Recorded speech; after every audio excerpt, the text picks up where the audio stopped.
ఈ ప్రభువును రక్షకుడు యేసుక్రీస్తు పరిశుద్ధ నామమున దేవుని సంగమపీఠం జిల్లా మన ఉదయకాల సమయం దేవుని వాక్యాన్ని ధ్యానిస్తాను. ప్రార్థన చేసుకున్న ప్రార్థన కృపగల తండ్రి దయగల మహేశ్వరి బంగారు పాదాలకు వందనాలు స్తుతులు స్తోత్రములు. గతించిన రాత్రి అంతా నీ రెక్కల చాటుని కాచి కాపాడి సంరక్షించిందే మన ఉదయకాల సమయం సజీవ లేఖన ప్రార్థించిందే. వాక్యమైన దేవుడు వాక్యం నాతో మాట్లాడి మీరే మహిమా గంట ప్రభావాలు పొందినని వేసనామని నడిచిన తండ్రి. దేవుని సంగమపీఠం జిల్లా ఏర్పాటు చేయడం వాక్యభాగము అపోస్తులైన పౌలు హెబ్రీయులకు రాసిన పత్రిక 6వ అధ్యాయము 13 నుండి 16 వచనం ధ్యానం చేస్తున్నాము.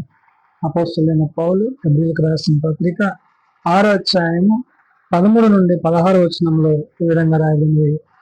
దేవుడు అబ్రహామునకు వాగ్దానము చేసినప్పుడు తనకంటే ఏ గొప్పవాని తోడు అని ప్రమాణము చేయలేకపోయాను గనుక తన తోడు అని ప్రమాణం చేసి నిశ్చయముగా నేను నిన్ను ఆశీర్వదించును, నిశ్చయముగా నిన్ను విస్తరింపజేతును అని చెప్పాను.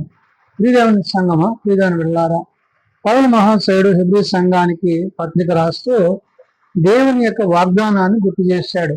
అవును, అబ్రహాము పొందుకున్న వాగ్దానాన్ని, అబ్రహాముకు దేవుడిచ్చిన వాగ్దానాన్ని, ఆ వాగ్దానాన్ని బట్టి అబ్రహాము దేవునిలో నడిపింపబడిన విధానాన్ని గుర్తు చేశాడు. కాబట్టి ఇక్కడ పౌలు అంటున్నాడు, దేవుడు అబ్రహామునకు వాగ్దానం చేసినప్పుడు అంటున్నాడు. అంటే దేవాది దేవుడు ఏ వాగ్దానం అయితే అబ్రహాముకు చేశాడో ఆ వాగ్దానానికి అబ్రహాము అనగా మరి ఇక్కడ అనేక జనములకు తండ్రిగా తన్ని దేవుడు నిర్ణయించాడు. అంటే విశ్వాసులకు తండ్రిగా నుంచాడు, అనేకులకు తండ్రిగా నుంచాడు, ప్రథమముగా తనని ఏర్పాటు చేసుకున్నాడు. ఈ విషయాలను ఇక్కడ పౌలు గుర్తు చేశాడు. అందుకని అంటున్నాడు, దేవుడు అబ్రహామునకు వాగ్దానం చేసినప్పుడు అన్నాడు. అంటే ఏంటి? దేవుని యొక్క ఉద్దేశంలో అబ్రహాము తండ్రిగా ఏర్పరచబడిన విధానాన్ని ఇక్కడ గుర్తు చేసి అంటున్నాడు, తనకంటే ఏ గొప్పవాని తోడు అని ప్రమాణము చేయలేకపోయిన కనుక. అంటే అబ్రహాము కంటే గొప్పవాడు లేడు అనే విషయాన్ని ఇక్కడ పౌలు ప్రస్తావిస్తున్నాడు. అంటే అబ్రహాము కంటే ముందు గాని ఆ తరువాత గాని దేవుని యొక్క వాగ్దానాన్ని పొందుకున్న వ్యక్తులు లేరు. కాబట్టి ఇక్కడ పౌలు చెప్తున్న మాట ఏంటంటే, మరి అనేక జనములకు తండ్రిగా దేవుడు తనని ఏర్పరుచుకున్నాడు. అనేక జనముల కంటే తన తర్వాతే ఎవరైనా కూడా అన్నట్టుగా తాను ఈ మాటను ప్రస్తావిస్తూ పౌలు అంటున్నాడు, వాగ్దానము చేసినప్పుడు తనకంటే ఏ గొప్పవానితో అని ప్రమాణము చేయలేకపోయాను అన్నాడు. అంటే తనకంటే గొప్పవాడు ఎవరు లేడు. దేవుని బిడ్డగా, దేవుని వాగ్దానానుసారంగా, దేవుని చేత వాగ్దానం పొందుకున్నవాడుగా అబ్రహాము ఉన్నాడు అనే విషయాన్ని ఇక్కడ మరి పౌలు ప్రస్తావన చేస్తూ తన తోడు అని ప్రమాణము చేసి అంటే తన తోడు అంటే దేవునితో సంబంధాన్ని కలిగిన వాడిగా, దేవుని యొక్క సంకల్పాన్ని నెరవేర్చేవాడిగా, తన యొక్క సమస్తమైన విషయాల్లో ఆధిపత్యాన్ని కలిగిన వాడిగా అబ్రహామును దేవుడు వచ్చాడు. కాబట్టి ఇక్కడ పౌలు చెప్తున్న మాట ఏంటంటే, తన తోడు అని ప్రమాణము చేసి అన్నాడు. అంటే తన తోడు అంటే దేవుని తర్వాత ఆ యొక్క ఉన్నతమైన స్థితిని, పరిస్థితులను దేవుడు తనకి మానవుడైన అబ్రహాముకు దేవుడు కల్పిస్తున్నాడు అనే విషయాన్ని గుర్తు చేశాడు. నిశ్చయముగా నేను నిన్ను ఆశీర్వదించును అన్నాడు. అంటే దేవుని చేత ఎప్పుడైతే వాగ్దానాన్ని పొందుకున్నాడో ఆ వాగ్దానానికి ప్రతిగా తాను ఏమై ఉన్నాడు? దేవుని చేత నిశ్చయముగా అసలు అంటే ఏంటి? ఆయన మాట ఇచ్చాడంటే మాట తప్పని వాడు. కాబట్టి ఇక్కడ దేవుని మాటకున్న విలువను, ఆ విలువకు తగిన వ్యక్తిగా మరి అబ్రహాముని మనం ఇక్కడ చూడగలం. పౌలు అదే చెప్తున్నాడు, తనకంటే గొప్పవానితో అని ప్రమాణము చేయలేకపోయాను అంటే అబ్రహాము తోడే తప్ప మరి ఏ ఇతరులతోనూ ఆ మాట చెప్పలేని దేవుడు ఇక్కడ అబ్రహాముని ఏమంటున్నాడంటే, పౌలు అంటున్నాడు, తన తోడు అని ప్రమాణం చేసి నిశ్చయముగా నేను నిన్ను ఆశీర్వదించును అన్నాడు. నిశ్చయముగా దేవుడు ఆశీర్వాదాలు పొందుకున్నవాడుగా, ఆ ఆశీర్వాదాలకు కాడిగా తాను ఉన్నాడు. కాబట్టి నిశ్చయముగా నిన్ను నేను విస్తరింపజేతును అని చెప్పాను. విస్తరింపజేతునంటే తన నుండి సంతానోత్పత్తిని మరి దేవుడు కలుగు చేయబోతున్నాడు అనే విషయాన్ని ఇక్కడ పౌలు ప్రస్తావన చేశాడు. ప్రియమైన సంగమా, ప్రియమైన బిడ్డల, దేవుని యొక్క మాటలో, దేవుని యొక్క వాగ్దానంలో ఉన్న ఉద్దేశాలను పౌలు ఇక్కడ గుర్తు చేస్తున్నాడు. ఆ మాట నమ్మి అతడు ఓర్పుతో సహించి ఆ వాగ్దాన ఫలము పొందాను. ఎప్పుడైతే ఆ వాగ్దానాన్ని దేవుడు తన పట్ల ఇచ్చాడో ఆ వాగ్దానాన్ని అబ్రహాం ఏం చేశాడంట? ఓర్పుతో సహించి అని అంటే అప్పుడు తనకి బిడ్డలేని పరిస్థితి. దేవుడు వాగ్దానం చేశాడు కాబట్టి, వాగ్దానం చేసిన దేవుడు నమ్మదగిన వాడు కాబట్టి ఎంతో సహనంతో కనిపెడుతూ తాను మరి వయస్సును మరి మరి పెద్దదైనప్పటికీ కూడా దేవుని విషయంలో అభ్యంతరం లేని వాడిగా మరి దేవుని మీద ఆధారపడిన వాడిగా ఉన్నాడు. అదే విషయాన్ని ఇక్కడ పౌలు ప్రస్తావన చేశాడు. ఆ మాట నమ్మి అతడు ఓర్పుతో సహించి ఆ వాగ్దాన ఫలమును పొందాను. దేవుని చేత దేవుని ద్వారా ఆశీర్వదింపబడము, దీవింపబడడం అంటే మరి అది ఒక అబ్రహాముకి సాధ్యమనే విషయాన్ని ఇక్కడ పౌలు ప్రస్తావన చేశాడు. మనుషులు తనకంటే గొప్పవారిని చూడని ప్రమాణం చేతురు. అయితే మనుషులు ఏమంటారు? తమ కంటే గొప్పవారిని చూడాలి. కానీ ఇక్కడ దేవాది దేవుడే తన పక్షంగా తన కొరకు ఏర్పరచబడ్డవాడిగా మరి అనేకులకు తండ్రిగా తన్ని ఉంచిన విషయాన్ని పౌలు గుర్తు చేశాడు. అందుకని అంటున్నాడు, మనుష్యులు తమ కంటే గొప్పవాణి చూడు అని ప్రమాణం చేతురు. వారి ప్రతి వివాదములోనూ వివాదాంశముగా పరిష్కారము చేయనది ప్రమాణమే అంటాడు. కాబట్టి ఏదైతే వాగ్దానము, ఏదైతే ప్రమాణము, ఏదైతే దేవుని యొక్క సంకల్పమైనదో దాని విషయంలో దేవుడు అబ్రహామును హెచ్చించిన వాడై ఉన్నాడు. ఎప్పుడైతే తన తండ్రి యొద్ద నుండి అతను బయటికి పిలుచుకున్నాడో ఆ పిలుపునకు లోబడిన అబ్రహాముకు దేవుడు సమస్తాన్ని అప్పగించాడు. అంటే తండ్రి ఉన్న పరిస్థితులు వేరు, తాను తండ్రి వద్ద పెరిగిన పరిస్థితులు వేరు.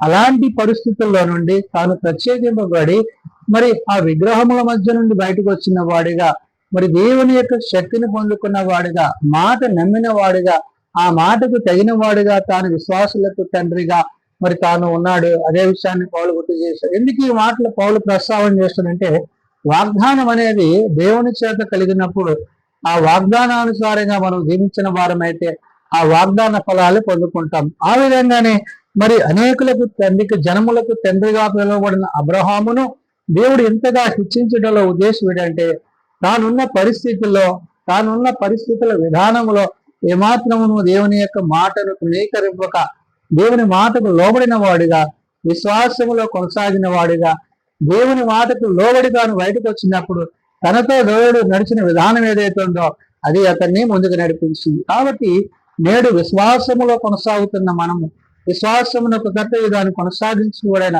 ఆయన కుమారుడైన క్రీస్తునందు కూడా మనకు వాగ్దానం చేయబడి ఉంది. ఏంటి ఆ వాగ్దానం అంటే, ప్రభు తిరిగి వచ్చినప్పుడు వాని క్రియ చొప్పున వానికి ప్రతిఫలం ఆయన ఇచ్చును.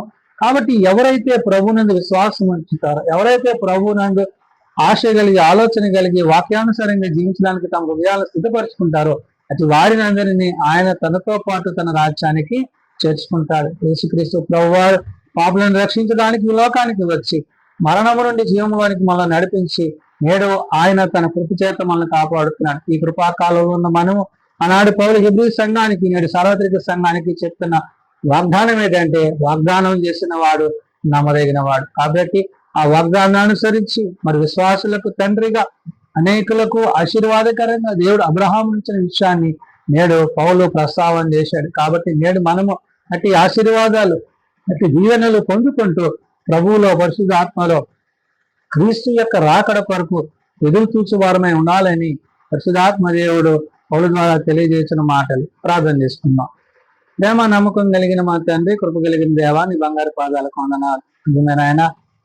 మరి అనేక జనములకు తండ్రిగా నీ చేత, నీ ద్వారా వాగ్దానం పొందిన వాడైన అబ్రహామును బట్టి వందనాలు. అవును నాయన, నీ పిలుపునకు లోబడ్డాడు, నీ మాటను విధేయుడైనా నీ మాట యందు నిలిచిన వాడే, తాను నీతో నడిచిన విధానము ఎంతో ఉన్నతమైనది.